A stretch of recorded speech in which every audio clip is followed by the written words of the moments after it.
एक बार भगवान व्यास देव जी ने एक श्लोक लिखा कि बलवान इंद्रिय ग्रामो विद्वानमपि कर्षति, इंद्रियां बड़ी बलवान है जो बड़े बड़े विद्वानों को भी खींचकर भ्रष्ट कर देती है। तो जैमिनी जी बड़े ऋषि हैं, तो उनका प्रभु ऐसा कैसे हो सकता है? तो उनका इस प्रश्न का उत्तर तो हम कुछ दिन बाद देंगे। हमें याद आ गया, हमको बद्री नारायण वाले आश्रम में जाना है।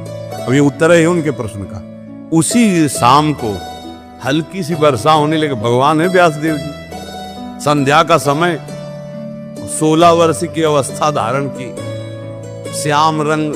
तो जैमिनी जी के पास आई और कहा, भगवान रात्रि का समय आने वाला है, बड़ा भयावह है, मैं अपना घर भूल गई हूँ, आज रात्रि अपने आश्रम में आप जगह दे देंगे क्या? उनका नहीं, गुरुदेव बाहर गए हुए हैं और सख्त आदेश है, ब्रह्मचारियों का स्थान है, या स्त्री प्रवेश निषेध। प्रभु स्त्री की बात नहीं है, मैं आपकी शरण में हूँ, मेरी जान का खतरा है, मैं अकेली हूँ जंगल में। अतः ऐसा कर सकते हैं कि हम अपने आश्रम में एक झोपड़ी खपरेला था, उसमें अलग आपको दे देंगे, दरवाजा लगाया बंद कर। मैं भी कहूँ तो दरवाजा रात्रि में मत खोलना, सुबह निकल जाना। तो जैसी आपकी आज्ञा।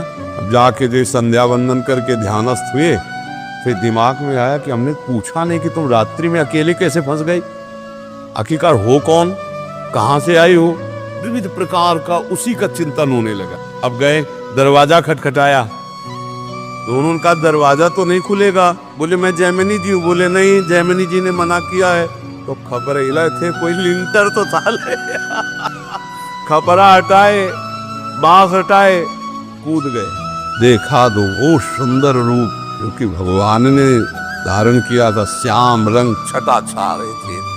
अब सब पूछना भूल गए कि तुम कहां से आई हो, क्या कुछ नहीं पूछा, तुम्हारा ब्याह हुआ है? नहीं। तो तुम ब्याह कर सकती हो? हाँ। उनका फिर ब्याह कर लो हमसे। तो उनका शर्त है, जहां आप स्नान करने गए थे वहां काली जी का मंदिर है, वहां तक अपना मुंह काला करो, हमें पीठ में बैठा लो और वहां तक ले चलो, फिर वो आम जयमाला डाल देंगी तुम्हारे। सोचा नहीं का मामला है। बोले ठीक है। काम कितना प्रबल होता है। मुंह काला किया, पीठ में बैठा ला, घुटने के बल चले। जब वहां पहुंचे तो 2 थप्पड़ मारे।